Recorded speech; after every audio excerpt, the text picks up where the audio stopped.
السلام عليكم أحبتي ورحمة الله وبركاته، وبرنامج قصيدة واحدة. ضيف الحلقة من واسط القريب جدا إلى القلب، الشاعر جدا السيد راضي الموسوي.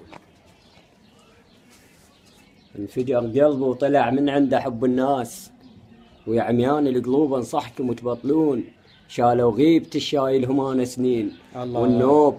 النوب التكتلة كلهم يصلون. الملح جا قلبه ابيض ربعي خانوا بيه، وانا الصوت منه جبته للماعون. انا مفتش القصص، شفت الخجل موجود، بس المشكلة ما شفت لي خجلون. الله. ترى الحظ والبخت هم مثلي مظلومات، ضيعوهن وظلوا بيهن يحلفون. الله. وقمت اكره شفافي وقمت اعظهن حيل، لانباسن خدود الكل شي ما يسوون. الله. شنو مصاحب جنايز، شنو مصاحب جنايز رحمة للعباس. الله. مو كتف انهدم من كثر اللي يصعدون، وانشق زيج الصبر وانكشفن الطعنات. طعنات القبل خواني يسمون. ولا تتفلسف براسي تقول لي اخوتك ذول.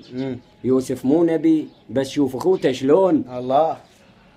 لا تتفلسف براسي تقول لي اخوتك ذول. يوسف صح نبي، بس شوف اخوته شلون. ما بيهم نبي، لا تقول لي جو حفايه نوادي طوى وما ارضى يدنون. واقضن لهم بالفرح والعوز، ما اقبل اذا مو يمهني يدنقون. الله.